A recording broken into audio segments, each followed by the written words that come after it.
Mozambique, in the southeast of Africa, the lush and mountainous kingdom of Swaziland, now officially called Eswatini, is Africa's last absolute monarchy. This small but scenically beautiful country of emerald peaks, rivers, ravines, rolling valleys, and waterfalls is a hiker's Eden. Nature reserves are the top attraction here, and though only a few host big five animals, which is the lion, the leopard, elephant, buffalo, and rhino, all of them offer an intimate game viewing experience, beautiful scenery, and a rich diversity of species. It's the Midday Show live on Echo Television International. You are welcome to join us today. I hope you're going to have fun with us because this country is a beautiful country and I want you to have fun. Sit back, relax, and join us. I have Tony in the studio with me. Welcome, Tony. Welcome, Linda. How are you doing? I'm cute. How are you? Yeah, I'm very well. Thank you very much. How do you feel about talking about Eswatini? Eswatini. Okay, I feel good because this is a country that is filled with people who smile a lot. So you are going there because you want to go and smile? Excuse Meaning you, you are a sadist. the fact that my Is goodness, no, I am not a a sadist. Even Okay. if you're a sadist, even if someone is, if you find Do I yourself in do I Eswatini, look like a okay, sadist? now I'm not literally saying you in particular, but I'm just saying anyone. No, you can even be directional. Okay, fine. If you're a sadist, Tony, then you find yourself in Eswatini. I'm very sure I'll come back you, being more you an will happier change, of person. course, because Sure. the people there are welcoming. They are warm people. Like when they see you, so far as you are a visitor, even if you tell yourself that you can't have fun in this kind of place, they have a lot of activities to engage you on. And then if you realize that, okay, maybe let's say you're not used to all these things, maybe having fun and all of that, I bet you, if you find yourself in this country, you don't want to leave. So in essence, they are happy people. Very happy people. And they are accommodating. And they are this kind of people that always want to have you interactive with them. But then aside that, I think in terms of their culture too, they are always happy to have you, learned in their culture, trying to tell you how their own culture tends to be different from other cultures, how things are being done differently, and the fact that they are always happy before you know it, that happiness would, like, it's more of like a disease that before you know it, you just get it, and before you know it, you're all smiling and all. But then they're actually a very nice country. I mean, it's actually a nice country. But then when I first saw the Swaziland, because I think that's the name before it was being changed to Eswatini, I was wondering, is it supposed to be a mistake? Because what I know is of as a country is Switzerland. Yeah, Switzerland. But then having seen Swaziland, I was like, I thought, no, definitely And then now no. Eswatini. And the Westerners always have if Africans always have a way of seconding something. So maybe after seeing the Switzerland, now Africans also want to have their own Swaziland. What's it called? Swaziland. So it's confusing. It's confusing because I felt maybe they were just trying to, copy this Switzerland country. But then when I went through the country, like the profile of the country, I got to realize a lot of things that are even different from that of Swaziland. But then it's a very unique country. And one thing that strikes me most as regards this country is for the fact that it's, though a small country, but then is a country that is controlled by monarchs. Like, I think the Eswatini name was gotten from the first king of that region. And that's why the name officially was changed to imitate, or to more of like give a remembrance to the first king that came about the existence of those residing in that particular region. So that name Eswatini is actually the name of the king, of the kings. As it is right now, I think they have the Eswatini 3, which happens to be the king and which happens to be the supreme leader of the whole country. Like, as regards the prime minister, the legislators, the judiciary, every government parastatals and sectors that are in that country is controlled by the king. And when you talk about I was shocked when I heard that most of the activities in the country is being controlled by the king, and I'm like, really? Like, why is he like that, or why is it supposed to be like that? But then every country has its own unique way of doing things. True. And then you can't say, no, they shouldn't do it like this, or no, they should do it like this. Everybody has culture. His own choice, of course. It's still part of their culture. And then I just realized that they have a small number of Zulus. True. in the country. So like it's good to know that. You know, when I first, sorry, I'm cutting in. When I first heard this Zulu, I was like, is it Zulu in Kebbi State? Oh, because the Zulu, the tribe Zulu, they have two Zulus. We have one in Kebbi, and then there is other one at South Africa. So I feel since they share borders with South Africans, could be the reason why they have some number of Zulus in the country. Yeah, of course. And then they said traditionally Swazis, they have been subsistence farmers and herders. True. Of course, when you talk about farming and all of that, it's interesting to know that there are countries today that I think they still believe in farming. Of course, because these days the way people are suffering when it has to do with food and all of that, like it's very if good you're to not a farm farmer, and all you of will that. suffer. Like this year, I think I've heard like almost everybody is farming this year. That's because it has become something else in the world that you just need that food to also survive. Can they have that fertile land already? Seriously, like you understand. And then even if you don't have the cash right now, at least you have food to eat, you have something to fall back to. True. So then the people in this country actually, they said they are Christians, and then they are mixed with traditional things again, of course. But then there's no country today that you tell me is just based on one religion. Of course they have other religions, they have other things that other people that they can worship. They cannot just tell me you're worshiping just one God and all of that. They have other things that they can just say, okay, fine, this is my God and all of that. True. And then they said the country's official language as Siswati, that is related to the Zulus again, because they're sharing borders with Africans, South Africans and all of that. So then it's interesting to know that they also speak English. So then you can't just say when you find yourself in this country you cannot communicate with anybody, nobody will understand what you're saying and all of that. And then talking about their culture, talking about how they work with people and all of that. If you find yourself in this kind of a country, it's interesting to know that you're able to do things that you have to do, like business, maybe job opportunities, maybe education and all of that. And then the way they love each other is what they do, of course. And then they extend it to visitors and all of that. It's interesting to know that once you see a visitor, you know this person is a visitor, but then you won't treat him as one. True. Of course, you treat that person like one of you, and then you welcome the person into your home and all of that. Like, you know, there are people today who tell you they can't welcome visitors into their homes because you don't know the plans you have and all of them. True. But then the people in Eswatini don't really think of that. Yes, they always want to give you that opportunity, the benefit of that, for you to know that okay, fine, you're welcomed into their country, you can do business. And then they have a lot of activities that they do, the games they play, places you can go to, the food to eat. And like, this country is just an interesting country, a place where you want to find yourself and not want to return back home. True. You know, when I was talking about the influence of the monarch in the country, like, I just want to go deep a little bit because I see it very interesting. Because I said, according to Swazi law and custom, the monarch holds, like I said earlier, holds the supreme executive, legislative, and judicial powers. That is, in general practice, the monarch's power is delegated through dualistic system, which is the modern society, and then the statutory bodies that has to do with other traditional influences and all of that, and then like the cabinet, and then less formal traditional government structures. The king must approve legislation passed by parliament before it becomes a law. The prime minister, who is head of government, and the cabinet, which is recommended by the prime minister, approves by the king, exercise executive authority. And then at present, the parliamentary consists of 65 seats House of Assembly, then 55 members are elected through popular vote, and then 10 are being appointed by the king. And then for the senatorial seat, they have about 30 members, of which 30 members are appointed by the House of Assembly, and then 20 are being appointed by the king.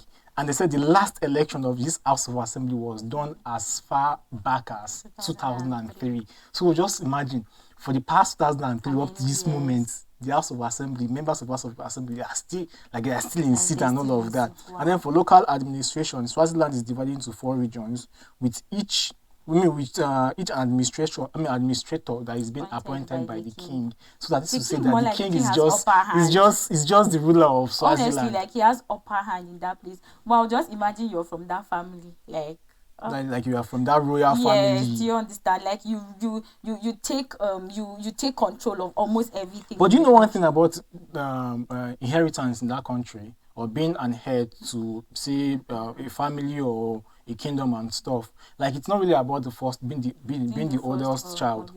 Like it can go randomly by the value of which the husband places on the mother. Okay, on the mother. So even if you happen to be the last wife, and then the husband values you, then you should be well assured that your child will be the heir. So it so makes sense. It's not straight. Actually, it's actually an interesting country. If you don't really pay attention to a lot of things about the country, you will get confused, and then you start thinking, okay, why is it like this and all of that? But then, as I said, every country is traditions. Unique, is unique in its own way. And then we have so the reasons to visit Eswatini, that's the Swaziland, and then they said the nature of the place.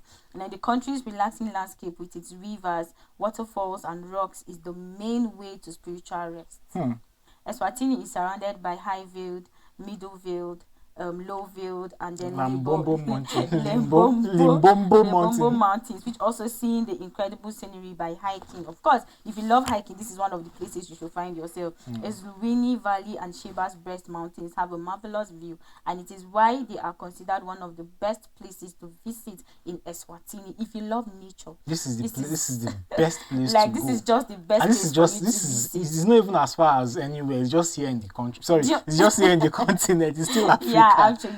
So then, lovers of nature, this is one of the places you should find yourself, because like if you tell me you love adventure, then fine, go and exhibit your talent, go and do what is right, just go and have fun, go and fulfill just go and make yourself happy. Go and fulfill that promise that you made to yourself or to other people, in order to say, okay, fine, I am actually someone that love adventure and all of that. So you will find yourself in this place and you have fun, you go hiking, you do all lots of things in that place. Like, don't just find yourself wanting in any part, just go and have fun. Then talking about nature, culture, like it's one of the main criteria that influence our choice of traveling as regards cultural diversity. And then the interesting and diverse culture of Eswatini is going to make your trip even more colorful. Then accidentally, you can be part of the festivals such as the Umlanga, that's the reed dance, and then we have the Inkwala. These are traditional ceremonies attended by thousands of Swazi. And as I mentioned before, British traces is felt in this country's value and culture. That is, the British Empire colonized Eswatini for a long time. And you can feel British manifestation in some of the country's custom. And one of them is the afternoon tea. If you think you can get acquainted with Eswatini culture only during the daytime, then you are making a mistake, because the night life is enormous, and then you have stuff like casinos, entertainment places that provide thriving local scenes such as House on Fire venue, and they will not allow you being bored here. That is, there are a lot of activities, a lot of nightlife activities that you can have yourself engaged into seeing. And then there are, festivals like I mentioned earlier, like the Inkwala. I don't know, but then there is another one they refer to as the reed dance, where a lot of dances are being displayed. If you are also a lover of dancing, you can as well participate and just have fun. That worries, that troubles that is accompanying your mind, or probably that is burdening your mind, you can just go there and throw all of those things into their dancing steps, and everything will just scatter your way. Just shake it off. Just shake it off. Yeah, that's the word actually. So then it's good for you to understand that the people in Eswatini are actually welcoming. Talking about their people, they said you cannot speak about traveling to Eswatini without emphasizing the warm attitude of the people. Yeah. Like their cheerful smile, their wonderful greetings will make your trip more comfortable and pleasant. They said that the Swazi people are very welcoming and incredibly proud of their culture's unique way of doing things and then their traditions. They said the most beautiful of it is that they are always ready to share you with their culture. Eswatini government implements many community-run tourism initiatives where you can experience local people's daily lives, and it is called a local homestead. It is clear evidence of the welcoming attitude of the Eswatini people. Therefore, people who will travel to Eswatini will not have difficulties with communication and will feel comfortable traveling there.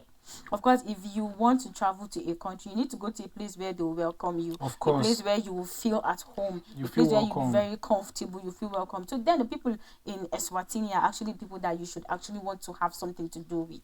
Because if you talk about the fun, if you talk about welcoming, if you talk about sharing a lot of things with you, like you will not be left behind. Most definitely. Like you will not feel like, no, I'm not wanted in this place and all of that. You can of course, you can communicate with them to a large extent, and then you can have everything you want based on business, food, drinks, like activities. Like the fun part of it is that they are willing to share with you maybe their cultures, in fact everything, their tradition and all of that. So then it's interesting to know that these people are welcoming. So if you want to travel, just look for a country where you know that the people will welcome you, they will love you, they will give you all the things you want, they will give you their homes, like they welcome you to their homes where you'll be able to feel you are at home, like True. you're not left out. So whatever it is they want to do, they want to carry you along. True. They want to make you feel very comfortable. So Eswatini is actually a country for people to visit. You know, when you talk about a cheerful smile, like there's this feeling you get when you are coming to someone else's house and he's smiling, like you feel welcome, you feel like, no, I think I am at home and I think I can stay here as long as I can. The another thing that should, ginger your traveling to Eswatini is the adventure. And that if you look forward to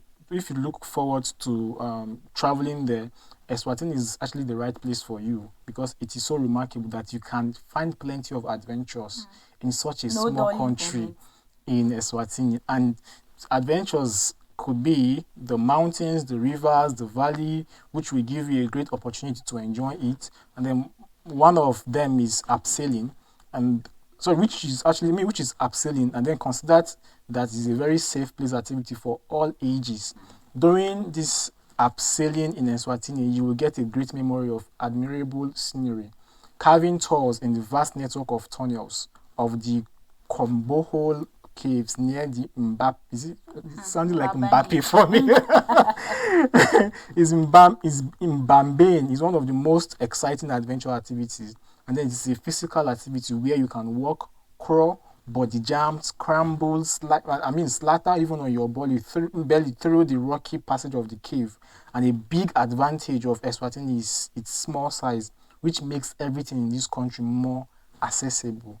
Then mountain biking, river rafting, slack packing, horse riding, guided hiking, and like a lot of tours, a lot of activities that you can do here. That can make you travel. Like, it's a small country, but then these activities that they are mentioning is making me to, I don't know, like there's this feeling, there's this huge feeling that I'm having in my legs to just come on, just take this your 2 legs and you find yourself in the Eswatini. Like I feel like I would reconsider this country and then take a journey to exploring how it actually looks. But want to reconsider.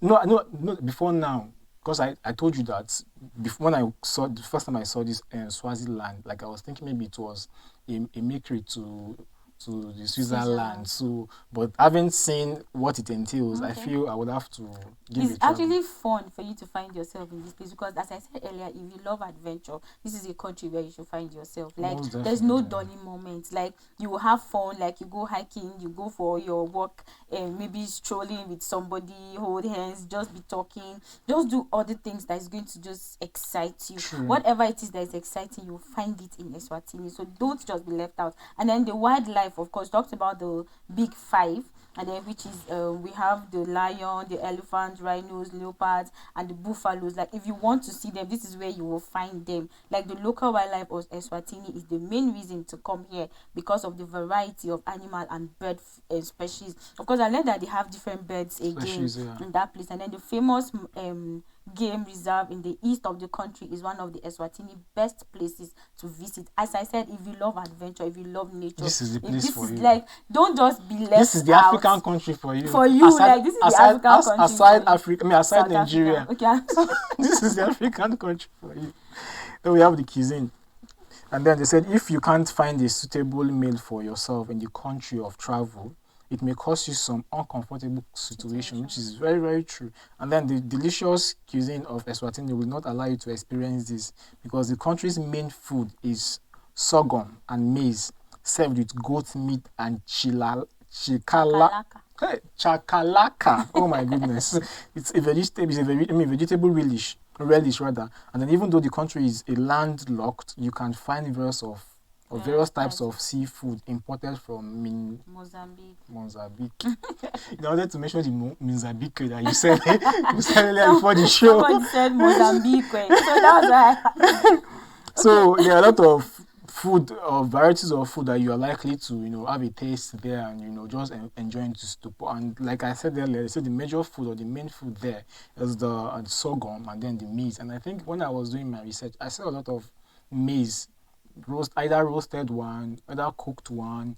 I think there's a porridge of it as well too, that you after the whole thing is dried up, you just like the normal way we do our tool here. I think they also have that kind of thing too. So that is to say that maize is a substantial thing there in the country. And if you find yourself in Eswatini, please just make sure you have a meal that you're going to be comfortable eating, instead of going to eat something that will make you very uncomfortable. Your tummy will start thinking of, okay, what's happening to me and all of that. You feel uncomfortable. So we have the safari. African bush is an essential reason for travel to Eswatini. A huge number of parks and nature reserves make this country an appropriate option for safaris. One of them is the Mileway, which offers an epic safari experience. The best side of this is that there are no predators here, so it allows visitors to explore it on foot, bike, or horseback almost for free. Zebras, impala, kudu, warthog, hippos, and other different animals live there. Oh wow! I think this country is just all about adventures. Yeah. A lot of places. I mean, it's a place that a lot of things are happening. A lot of scenery that you can see for yourself. A lot of strange things that you'll be wondering the emergence or how probably it has been on preservation right from the ages up to the moment. Like I just it's just all about things that are sight attractive and all of that. Then talking about your family activities, that is actually a very suitable travel even for families, where you can find activities that are compatible for your budget, and then each member of your family can discover for yourself like the ideal entertainment, which could be like the canopy tours, like mountainous hiking. Then you going to places like the Maloloja Nature Reserves, and then during these activities you will get a bird's eye view of the forest, and then you have a lot of great time in Swaziland with your family. And then accommodation is actually not a luxurious thing. You can, even with a small amount of money, get yourself reserved in a place, and then like every other thing will just fall back to you, because it's not a big country, and it's not a country that is already developed. It's still developing. The level of economy is still average, and I think even in terms of infrastructures and all of those things, they are still upcoming. So I think the major thing that should be your concern is how to survive in a place like that. But as far as I'm concerned, the lifestyle there is not as costly as other places. Then we have the gender roles and status, division of labor by gender. The Queen Mother serves as a check on the power of the king. Okay, we're talking about the king. The Queen Mother. We're talking about the king that have the power to influence everything. Almost everything, like almost 80% of everything. Then now we have the Queen Mother, which has the power. Yes, of the king as well. In part, the selection of the royal heir is the selection of the next king's mother. Traditionally, men and women cooperated in the agricultural circle, and then though only men were responsible for plowing, women received gardens from their husbands. But the cultivation of cash crops involves both men and women. Herding is exclusively a male domain, of course. And then cattle you don't expect women carrying stick around trying to control animals and all of that. Yeah. Then cattle have important economic and symbolic value. Sex-based stratification characterizes the workforce, though a few women hold important civil service positions. Okay. This is also what they do. And then relative status of men and women. The traditional culture was what? Patriarchal. Okay. Within the homestead, the only females related by blood to the patriarch were minor children. Their economic value was measured in lobolo, which is the bride price. Lobolo, which means bride price. Okay, that's the. So if I tell you that, then I'm coming for lobolo. You should know what I mean. And then usually in the form of cattle. Okay, sons are valued more highly than daughters. Human rights groups have cited legal and cultural discrimination against women and abuse of children as social problems. So that is, they take credence to family as such. They try as much as possible not to see the family less and all of those things. And then talking about marriage and family, the marriage is actually defined in the union of two families, which can be polygamous. Polygamous marriages were once common, but then the spread of Christianity and economic considerations have made them much less common today. And that is, the production of children is seen as an essential part of the marriage contract, which is marriage between members of the same clan is forbidden. That this practice extends and maintains social ties. Subclans occasionally are created to facilitate marriage between members of the old clan. Divorce has increased as a result of urbanization. But then, since traditional marriage is governed by uncodified law, customs, human rights are interpreted differently by different parties. Under the civil law, a man is technically restricted to a single wife. And then talking about the domestic unit, in rural areas, residence traditionally was the norm. And then a homestead would include the headman, his wives, unmarried siblings, married sons with their wives and children, with the exception of minor children. All females within the homestead are considered outsiders. The nuclear family residence is the norm in the town. Talking about inheritance, that only the males that can inherit, and the heir usually is not appointed until the father's death. In traditional households or polygamous households, the main heir is rarely the oldest son, like I said earlier. The rank of the mother, not the order of the marriage, then plays an important role in the selection of the main heir. So it's not about the oldest son. It could be anybody. So I don't know, but stuff like this can be. I think it can bring some enmity between the family members, other family members, because when you feel you've been the eldest and then responsibilities have been showered on you, and then at the end of it all you're not even the one to inherit. It's painful, actually. It's painful, and then you end up having issues in the family. Anyways, you know how they handle that. It's a tradition, so then they know how to go about it and all of that. Kin groups, the clan is the major kin group. Every Swazi bears the clan name of the father, which also serves as a surname. Women retain memberships in the paternal clan, though it is common for wives to use the husband's clan name as a surname. Each clan contains a number of lineage. Okay. Anyways, we said a lot of things about Eswatini, Swaziland, whatever it is they call it. But then what do you mean by whatever they call it? It's actually an interesting country. It's actually a place you want to visit, a place you want to just go and relax and have an experience, have fun and all of that. As I said, if you're a lover of nature, you should find yourself in Eswatini. But before then, just hold your words. We'll go on the show. Hold my words. Okay, viewers, thank you, because we know you're with us and you're watching this beautiful episode of the Midday Show live on Echo Television. We'll be taking a time out and we'll be right back, like just in some seconds. Please sit back and just relax. We'll be right back.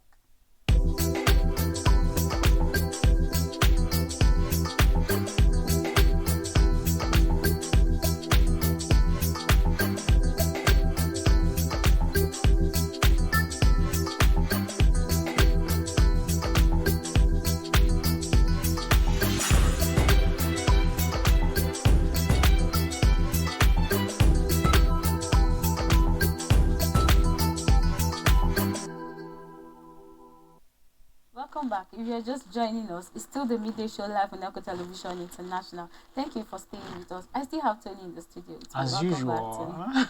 Thank you. My problem is pride will never allow you to just calm down. It is not pride now. Pride. It is self-worth. That was how somebody told me pride would not allow me to. Like, it's still ringing in my head. Like, I think it was reflex or something. I don't know what I was thinking, but then anyways, it's fine. Pride. It's everywhere. Anyways, socialization, there's something I just saw that said traditionally infant care, infants were not recognized as persons until the third month, like seriously. Like, so you mean when I give birth to my own child? Enough, they don't even give you a name until after 3 months. So they'll be referring to you as a thing. My God. Believe you me. So if you are not up to 3 months, you'll be referred to as a 18. thing. You're not. You're not. I mean, Before you're that not seen. stage, they You're were not described seen as as human humans. yet. Yeah. They had no names and could not be touched by men. After the achievement of personhood, a child remained closely attached to the mother. It was carried in a sling on her back, and then fed upon demand. Halting occurred between 2 and 3 years of age. Are you That serious? is, you can Anyways, you can only have access to your child as a man after of the 3 father months. of, I mean, as the father of the child after 3 years. After 3 years, actually. After 3 Wow. years. Like, so when I have my, like, I can't even touch the child. No, that should be no. That's 3 the months, space of yes, 3 3 months. months. You can't, that's as a father, you can't even touch the child. But then I Like, think they some spend more time traditions, with. though. Well, that's tradition. Anyways, for us. that's actually interesting to know. That these are some things that we say they are unique in nature, like about different countries. They have Cultures, the yeah, way true. they do their things and how True. they carry things, and also they know how they do all these things. True. It's a child rearing and education. A child begins to associate with peers at age 3. The mother left the child in the care of other children. Discipline was introduced later. Young children played house and acted out adult king roles. Today, boys play with toy cars and motorbikes. Of course, they no longer do all these traditional things again. Like Of now, we're course. in an Things have advanced been world, yeah, like things everything has has been been modernized. So then, the traditional training of boys and girls required them to be separated from about age 6, and then boys needed to be hardened for public life, and so they were socialized by older youths and took care of I'm beginning to livestock. love this initiation Girls- stage because Girls had greater freedom of movement, though much of their time was spent in domestic chores. Of course, you have to be at home trying to do one thing or the other, learning how to cook, washing of plates, and then all of that. taking Like, care of the house. taking and care all of the those house things. Those and are the it basic just- things that you're supposed to know as a female this country child. is actually a very unique country. Like, I'll admit And I that. think they are still holding tight to these their traditions. Of and course, it's a norms. tradition. Do you think they can change it? Wow. Is there any tradition that you can change? Like, I think there are a lot of things that I've learned about my people that sometimes I tell myself, Only why if can't you they can go change it? back. Do you understand? Like, why is it that we can't just have this thing that they were doing before and all of that? There are things that can be changed. It's because and times there are things that things cannot are be. evolving, so you True, can't just go though. back to the past or go back to the old things that were done. Actually. And then almost children receive primary education today, and although there is a significant dropout rate before age 13, that about only half of the children of secondary school age attend school. That is, the rest of them are either in the farm or anything that has to do with agriculture. Like I think they place a lot of priority to agriculture, and then they see other things to be less important and all that, which is why they said about half of children don't really see going to attend being a graduate of ideal secondary school, or should I say ordinary secondary school, to be a thing of like they see it to be unnecessary anyway and all of that. But I think that's that. Talking about religion, I think we said that already. The basic thing is just Christianity and all that. Then the top-rated tourist attractions that we have. We have number 1, the Lane Royal National Park. The Lane Royal National Park. Lane, which means wilderness. It means wilderness. That is, this place is just wilderness. There is a game sanctuary which is home to the largest herds of game in the country, and is one of the few places in Swaziland where visitors have a chance of seeing lions, wow, elephants, rhino, and then birders will also be happy at this 22,000 acres reserve with a diverse collection of species, including the highest density of breeding white-beaked vultures on the continent. Visitors must take a guided game drive to see the lions, which reside in a separate enclosure, but self-guided drivers are permitted in other areas of the park. Besides the wildlife watching, things to do here include guided mountain hiking, cultural visits to a nearby Swazi village, bedding walks, and overnight fully catered bush treks. I can't do this overnight when I know this is where the big 5 are. It's the fun now. No. Imagine walking in a place like this when the moon is all shining and bright. True, I understand. Like, that's the fun of it, actually. But not when everywhere is dark. Not when everywhere where is you dark. can be trekking and you just from nowhere you just go and you see your front in front of a lion. Are you for real? Like, I'll just die. Like, you die and still come back to life and face that lion. It's not easy actually, although it's fun, because the idea of it is that is you want to go and have fun.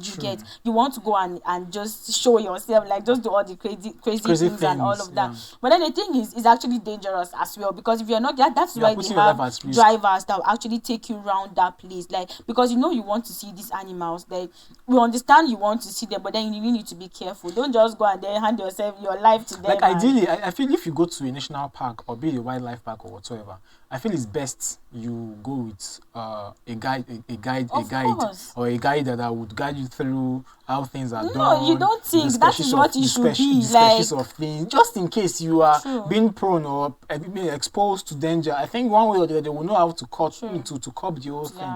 So it's best you don't go alone, but then find someone that can don't go alone. If you want to go to all these places, have someone that's going to guide you your way through. We have the Umbuluzi Game Reserve. The private-owned Umbuluzi Game Reserve offers a peaceful retreat on the banks of the crop-filled Lamula River. The top activity here is self-guided wildlife safaris to see animals such as giraffe, zebra, kudu. Okay, so that means they have different places where you can find all these animals. Jackal, wild beast, and yala during the day, and then possibly hyena, gannet, savels, and honeybaggers during the night. Birding is also particularly rewarding, with more than 300 species, including the beautiful Narina trogon. Visitors can hike the well-marked web of nature trails, mountain bike along jeep tracks, and cast a line for fish in the two rivers. Accommodation is varied. Options range from riverfront campsites and safari tents to several family lodges, although the reserve lacks any of the big five. Guests have free entry to neighboring Laula Game Reserve, and then the Lane Royal National Park with its white rhinos and elephants. So that is, these reserves are actually, or these game reserves are actually linked together. To each other. So you can have access from the both sides, or from this one to the other one. But then I think one fascinating thing about these game reserves is that they have accommodations just in case probably you want to explore more.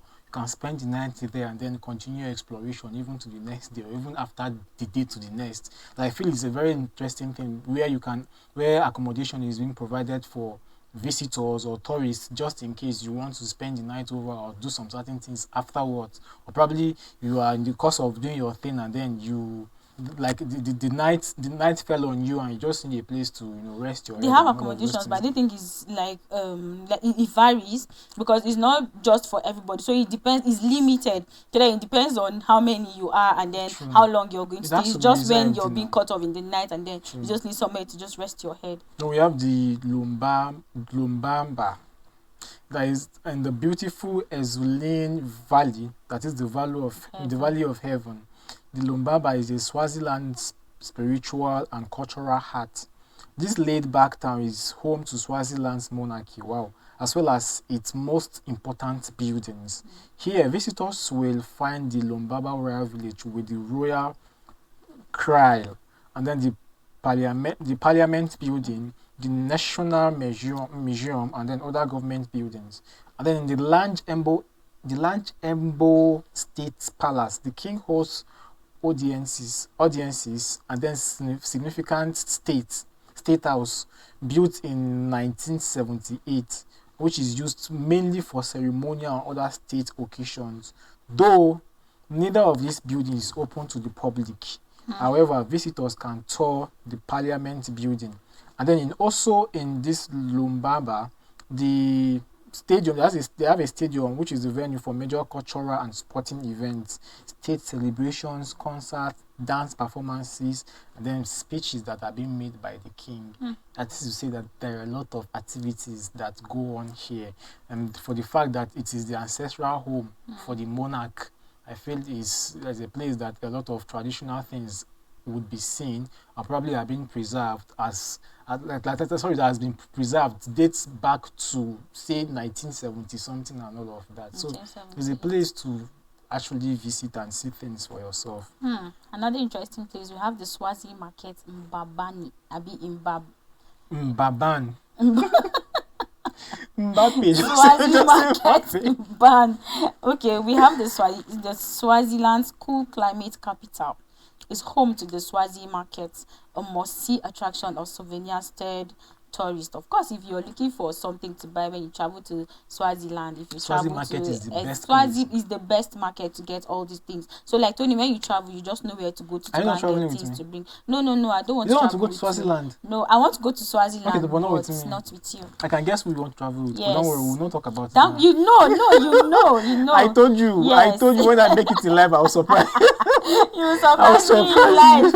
It lies at the south end of Alista Mila Street. So the town's main shopping street, the stalls here brim with fresh produce, poultry, handmade baskets, mass traditional fabrics, the soap, stone cravings, and then they have everything that you need. Particularly interesting is the traditional medicine center with an impressive array of healing lotions and potions. So about an hour's drive away, shoppers can see more Swazi crafts, including baskets, jewelry, and textiles at Team Saba Crafts, just past the Peaks Peak Hotel. Wow, Peaks Peak Hotel. It's a pig hotel. Nice.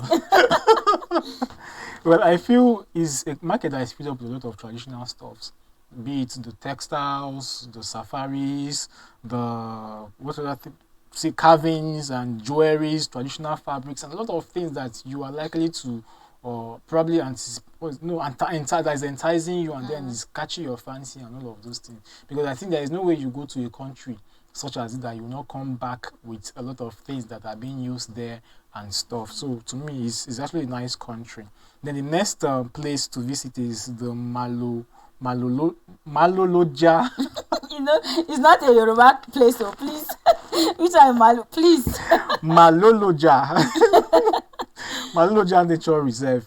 And then in the northwest Swaziland, the 18,000 hectare nature reserve is the largest protected area in the country. Wow. The name means the river with many rapids and waterfalls.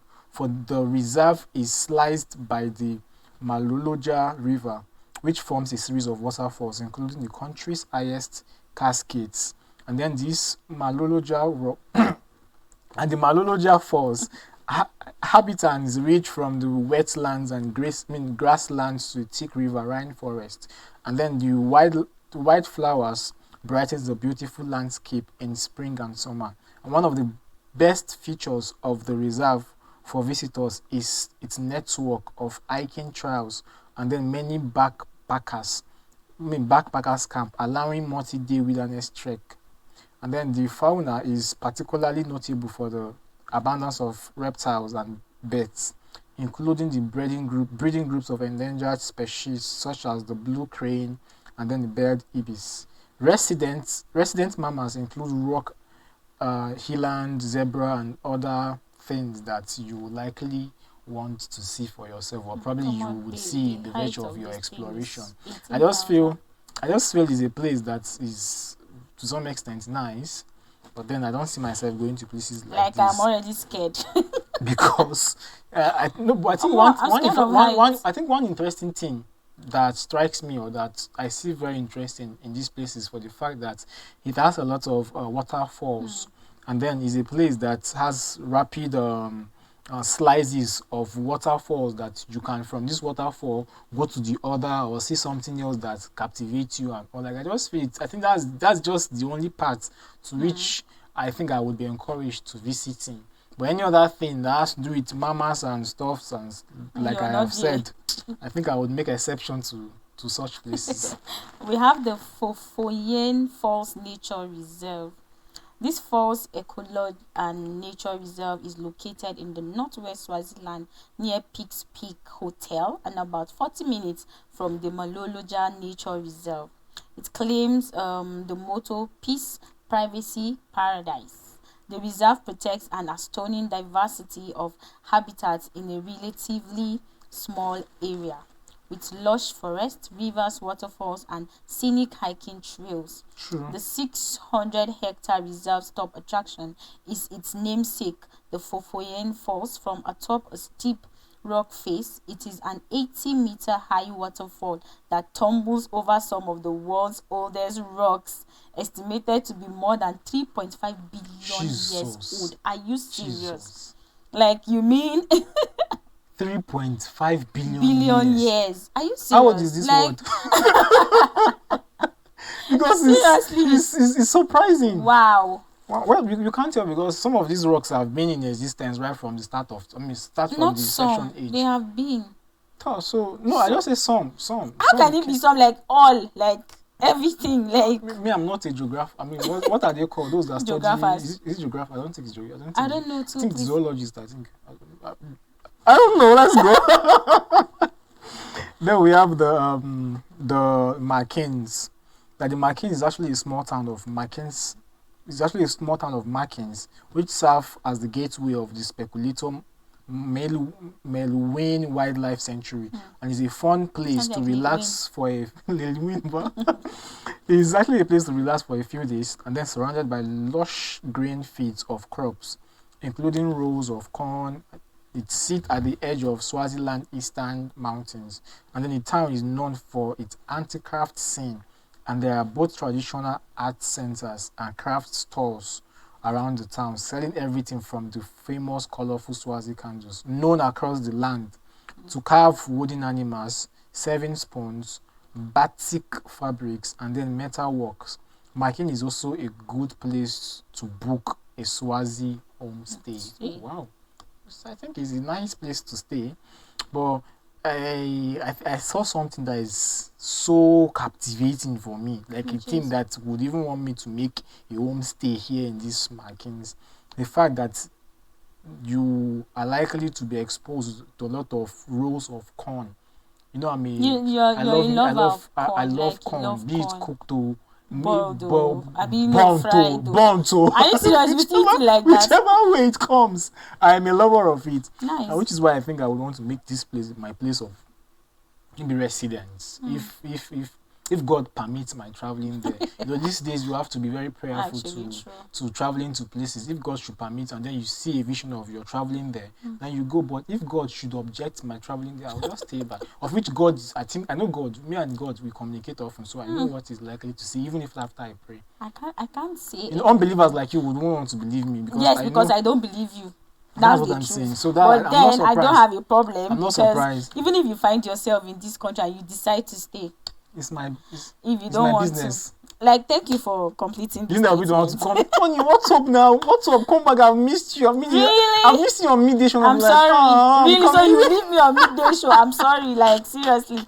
Anyways, we have food. We've said a lot of things about Eswatini. We've said the activities, the reasons why you should travel to this country, the things to do, and then how loving these people are, how welcoming they are, and all of that. Okay, we cannot travel to a particular country without knowing little about their food. So then you need to know maybe 1 or 2 or 3 or 4 of their meals, like something that you can just have, because you can't travel to a country without having to. Before you start talking about 1 the or food, 2 of them. Some of the pronunciation of this food, if you can't pronounce it, just spell them. Just spell the alphabet. Just like this first one, I think I have to just spell it. Anyways, this is porridge. That is what I understand. And then from the look of this, it looks like something I can say that unkushu. Let me tell you. Unkushushu. No, that's not true. Okay. Are you sure? Unkushu is a classic Swazi dish. The main ingredient is samp, which is the whole maize kernels, pounded until broken. The beans most often used are sugar or jugo beans, but any other dried bean can be used. The samp and beans are boiled until soft. They smash together and mix with ground peanuts. Think of very thick smashed potatoes with bits of corn and beans mixed in, and you have porridge. Other vegetables, herbs, and spices can also be added for extra flavor, and the crusty button stuck to the pot, called the soho, is the best part. Unkushu can be served plain or with sides like gravy and meat stews. This actually, part of it looks like popcorn. And then part of it looks like there's milk. Anyways, this is so for the fact that it's whitish, I think it's something you're eating. So Yeah, long is of not course. that You that like dirty. corn, I think you can like this actually. Why Since would you I love, like it? but you love corn. Corn And then is anything corn that is has to corn be with porridge. corn. It's corn This porridge. this looks like one. Do you know there's this particular meal that people do in this side of the world where they boil the corn and then with beans. Then they have to put everything I inside. don't like I think it. I should make that one time and bring it for you to taste Anything it. that involves You will like this corn. anything that involves beans, I'm not a lover of it. It's corn and beans. You see, Nah, like it. Don't worry, I'll bring it for How you. do you When want you how like do you it. want my mess to be like? I pity you. Then we have the bugano, which is a fruit drink. The what? Okay, Bugano. Bugano. It sounds like buga for me. This beverage is such a favorite that it has its own annual festival. And it is an alcoholic brew made from the juice and pulp of the marula fruit and is very potent. Ripe marula juice is peeled, mixed with water, and left to ferment at room temperature for about 3 days. Wow. The sugar is normally added to quicken the fermentation process, and then the liquid is strained to remove the seeds and impurities, and then it is ready to be served. It is very easy to make, and many different kinds of the fruit can be used. So it is a common village industry for many gogos, that is grandmothers. And do you know what gogo means? Gogo means. I'm telling you, Are you serious? This drink looks like something that we take in this part of the world. It looks like Pami. Have you said it? No, but it looks like you it. just see the process and all of that. See how it's been packaged and all But of it's an that. Like you alcoholic. leave it to ferment for 3 days. It's a local alcoholic drink anyway. For them though, they said it's a marula fruit drink. They call it a fruit drink. So And of course, I think it's made out of fruit. the industries can only be seen in the villages. You can't see it in So the of towns. course, it's something that you leave to ferment for 3 days before you consume it. Wow. Okay. We have the kwangekasi. Trip, a bit tribe. Kwangekasi. Kwangekasi. Oh, wow. Kwangekasi. Okay, it means insides in Siswati. Okay, and is any edible stomach lining of farm animals, including cows, sheep, goats, and pigs. The most common being beef. There are 4 different varieties of beef trip, one from each of the cow's 4 stomach chambers. The different trips are boiled together with the intestines for several hours until very tender.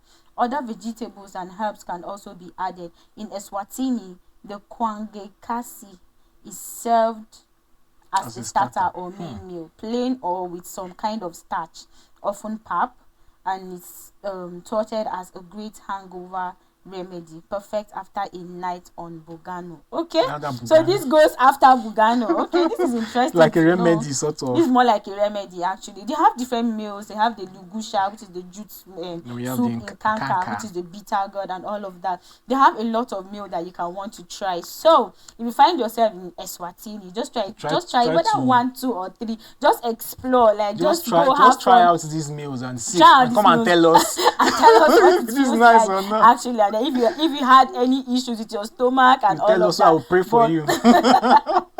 Anyways, thank you, Tony, for doing You're welcome, this. you're It was welcome. actually fun doing this, talking about Eswatini. Please, let's do this again next time. I'm shy. Excuse you. I'm shy. Anyways, thank you, viewers, for doing this with us. We are happy you could stay to watch this particular episode with us. I hope you had fun just the way we did.